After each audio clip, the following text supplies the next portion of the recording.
What's good, YouTube? It's your main man, AB the Hero, back again with another video. And in today's video, we're going to watch this clip from Lou Williams and Draymond Green as they talk about their journeys through the NBA, some of the things that help break open their career. And as Draymond Green says, the NBA has a weird way of working itself out.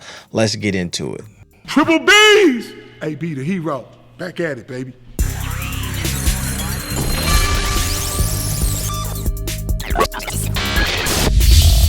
So over the last, couple years on this channel, especially as my man LiAngelo has been trying to find his footing in the NBA, we've had a ton of conversations about what that journey looks like, what you should do, what you shouldn't do, what does this opportunity mean, what doesn't this opportunity mean, and all of these things. So what I want to start doing a little bit more on this channel is exploring some of the journeys from some of these guys who have made it, all right? Some of the guys who may not have made it. So we're going to look at some of these clips from NBA superstars, NBA players, NBA people who wanted to be there, and just hear their story on how they made it happen or did not.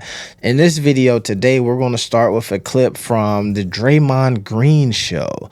This is Lou Williams and Draymond kind of talking about their own personal experiences, but Lou Williams details how a trade of Allen Iverson kind of kicked off his career in the NBA. And I think that this would be very poignant for some of the stuff that we are seeing currently with our man LiAngelo. So let's get into it. You spend your rookie year, and you spend majority of that, or the good chunk of the beginning of the season at least, in the D League at the time. Was it the G League? No, then it was I the D only League. played. You know what's crazy? That's the most misunderstood thing about me. I only played 3 games in the G League, bro. Really? I only played 3 games in my entire career, but they put me on like that alumni shit. Yeah, they do. That's interesting. No, Billy King. All right, so I don't want to stop it too much because I do want us to get through this. But it's so funny to me because I remember when they switched it from the D League to the G League, and I remember thinking like the G League shit will never catch on, and now it's the G League at this point. King, got GM at the time. He felt like it was more important for me as a young kid. Like I said, I was 17 by the time I was drafted. I was 18 by the time training camp started. He thought it was more important for me to understand I'm working with grown men. I need to be around this environment. I need to be there. I need to feel it. I need to feel that energy. And that's how we carried it. And then my second year, I got to. That's a big deal right there, right? I appreciate the intentionality of that. We got a young dude. How do we develop him? How do we put him in the best situation? We could send him down to the D League and let him fight it out there, but it makes more sense to let him ride with us and understand what it's like to be a pro, even though he might not play. To the point I'm like, yo, I got to play. And so they figured out a way where I went and played 3, I think it was supposed to be 3 home games. At that time, it was the Fort Worth Flyers. Oh, yeah. We was down in Fort Worth. And they had a game on a Monday, a game on Wednesday, a game on Friday, all in Fort Worth. We would have to travel to Little Rock, Arkansas, that Saturday play a game, and then I would fly back. Okay. So I played the 3 games, averaged 39 points a game for that week. I got on a team bus. We drove 9 hours on a bus to Little Rock, Arkansas.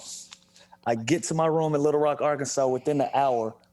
I got a phone call in my room, said, we need you to go to the airport right now. We need you to go to Philly right now. And I'm like, what the fuck is going on? And I turn on ESPN and they traded AI. All right. So my man said he went down to the G League in his second season. So the first season on the squad, he pretty much played some, probably rode the bench with the Sixers, and then was like, yo, let me show y'all what I can do. Give me a shot. They send him down to the G League. He's supposed to do a 4-game stint, goes down there and gives you 39 points. the message here is stay ready and you don't have to get ready, right? I feel like when we look at the trajectory, we look at the Hornets and we think of a James Bouknight, right? I think that that's a more accurate alignment than maybe Jello's situation. But you have a James Bouknight who spends that first year kind of playing some spot minutes, mostly not playing much at all, and then they send him down there, right? And the question is, do you have your breakout moment like this, and set it off, right? You're a scorer. You're supposed to score. My man Lou Williams does his thing here. Wow. So That's crazy. The week I went to well, it was D League at the time, but the week I went to the G League, my last game I was supposed to play, they called me right back to Philly because they traded AI, and I got to Philly at halftime. They was playing the Washington Wizards. That Saturday night, I got to the gym at halftime and never looked back. The crazy thing is, and I hope that they talk about it here, but is it the 39 points, right? Is it we sent you down to the G League and you balled out so crazy? We was like, yo, we got the next thing up, man. We don't even need AI like that. That's a wild thing to have happen, right? But to me, it just shows you, like I said, the journey. That was not expected for him. He outperformed probably what they thought he was going to do. You get to the G League, you ain't really played in a minute. There's grown men. Maybe you off to a slow start. You need a couple games. By game 4, we start to see more of what you want. But Lou Williams, a perennial 6th man of the year candidate, a guy who is at the upper echelon of guys in the NBA when it comes to scoring the basketball, and that's what he was doing off the jump. That's insane. That's, by the way, that's a very like monumental NBA moment. Like to be involved in that moment. I can't forget it. I can never forget it. Yeah, and the fact that it was like everybody know how I feel about AI. He's my idol. You know, I got tattoos because of this dude. My whole thing is based around the image that he created. You know what I'm saying? Like, so I say that publicly, like I worship the ground this dude walked on. So for me to have an opportunity to work with him and then our paths constantly crossing, it was cause and effect, and it was crazy. But to have him in my corner and to be a part of his history and for him to be a part of my history, part of each other's stories is I don't know, bro. Hey, to me that's deep, because that's one of the moments where you understand like where the business is business and life is life kind of meet at a crossroads, right?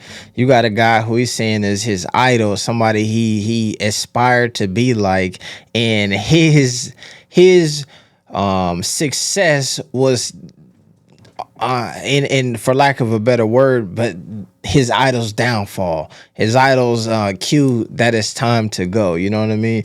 And so it's really important to have the mind state to be able to deal with that. And it sounded like his perspective on it was pretty solid. Did that fuck with you mentally? That like you find out AI just been traded. Like did that fuck with you?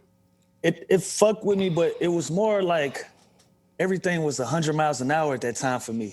Like you got to understand, I'm so young and I'm in the NBA. So every single day is an experience for me. Every day, whatever arena we going to, I'm in the arena looking around with the big eyes. Whatever team we playing, I'm looking at the superstars with the big eyes. Like every little experience is something to me. So I was holding on to all of that shit. So once I got my opportunity, I was so locked in on not fucking my chance up. I couldn't really even think about the big homie. You know what I'm saying? Absolutely. I was like, okay, this is it.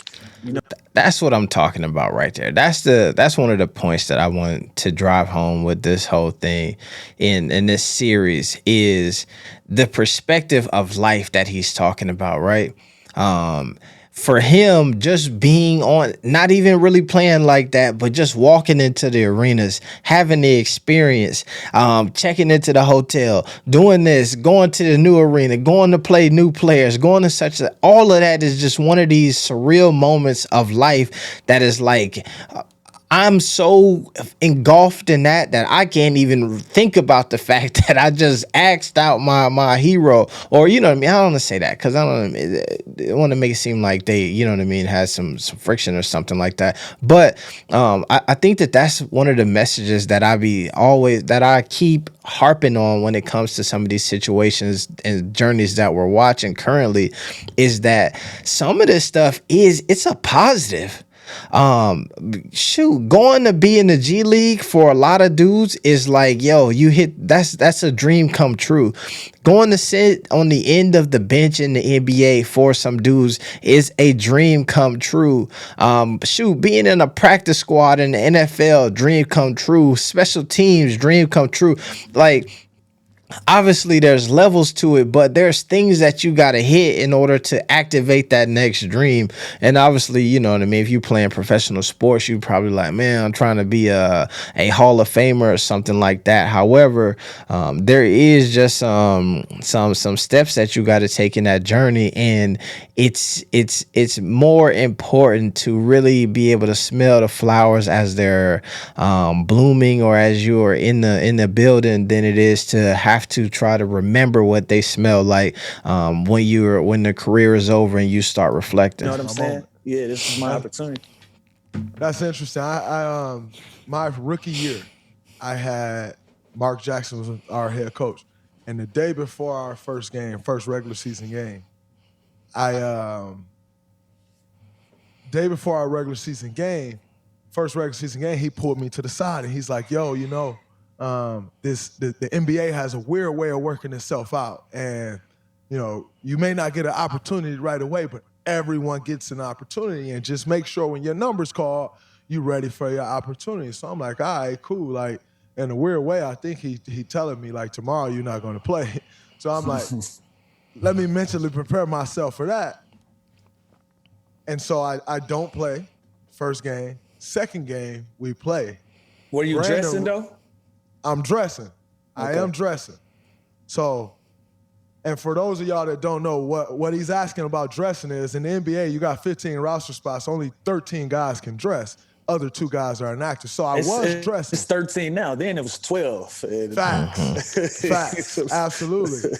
And so I was dressing.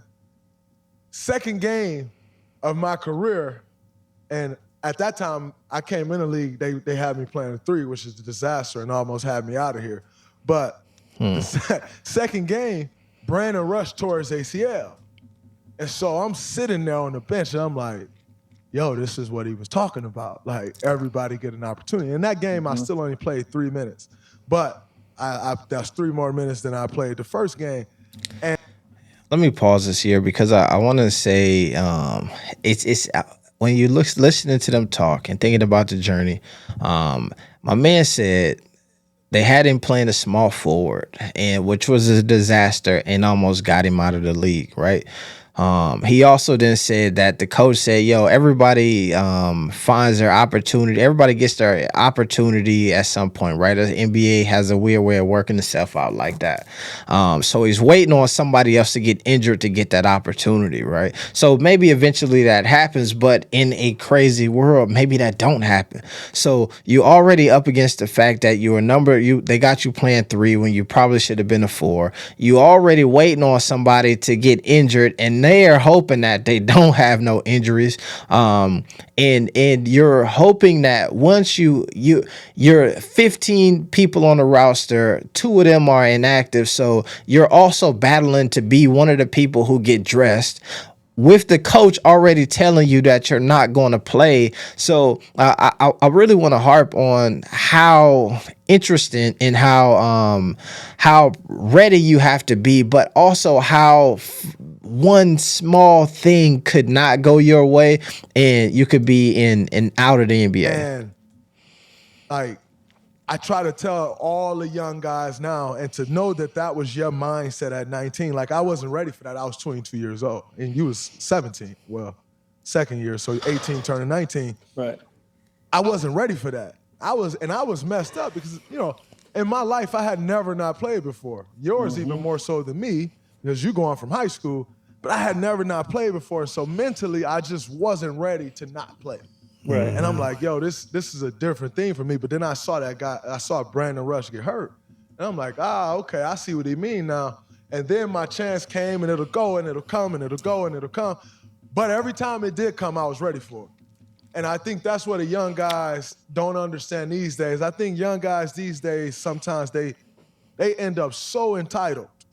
And they don't understand, like, yo, number one, you don't understand the NBA game coming into the NBA. So although you may be more talented, although you may have more potential and all of those things, athletic and shoot better than this guy in front of you, that guy understands the NBA game. And I think we've done a poor job as guys growing older in this league and relaying that to these guys. It's like, well, should they you have to eliminate us? understand the NBA game. They eliminate us. You know what I'm saying? Like a lot of these teams with these young guys, they don't have no vets or OGs in the locker room to give them game. You know what I'm saying? That's why my run with the Hawks this past year and a half was a gift and a curse. You know, it wasn't the greatest fit for me to be on the floor and continue my career, but I had the best time with learning these guys and giving them information and being a big brother figure to them and giving them some game, and they were soaking it up, and I thought they was applying it, and it just made me feel like, damn, this shit is important. It's important because sometimes the young guys, we might criticize them and they really don't know. They really don't have the information, but we criticize them like, you need to be doing this, you need to be doing that. The niggas like, bro, I don't even know what you're talking about. That part. You know what I'm saying? And so, absolutely. So I think it's important for the OGs and for the vets, you know, older guys, to be that middle ground, to be that gray area, to kind of bridge that gap for guys to have the information and then for them to apply it as well. A lot of bars there. I think that it's important that like last soliloquy that Draymond went on right there. You're going to get your shot, you're going to not get your shot, you're going to get your shot, you're going to get pulled off your shot, you're going to get your shot. And each time you get that shot, you have to be ready, right? You have to be ready to make the best out of that opportunity. And that's how we have the Draymond Green that we know and love today. I do think that other piece that they ended on with Lou Williams talking about that transfer of information, right? Historical knowledge, institutional information down to these young folks and how important that is. It is a big deal, right? And I think that's where when you start looking at the trajectory of a LaMelo Ball and you see the impact of that COVID season, right? And some of the pre-work that they would have gotten typically if things would have been aligned and on schedule the way that they should have been. In the missing of that, I think that impacts your trajectory, you know what I mean, a tad bit. I even go back to thinking about that young Lakers team with Lonzo Ball, and you could see how that was a super young team when he's talking about they're getting us out of the league. You Ingram, Randall, Zoe, Kuzma, right? A lot of your key pieces on that roster were just young guys. And so you saw those struggles that they ended up having, and then they ended up actually being able to work through some of those things and have a minute bit of success. But you get to see that a lot of that stuff is important as time goes on. So let me know. We're going to keep doing these videos. We're going to keep listening to some of these OGs share their stories.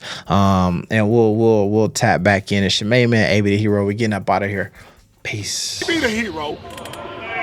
No, not peace. Plus one, triple B's. We out.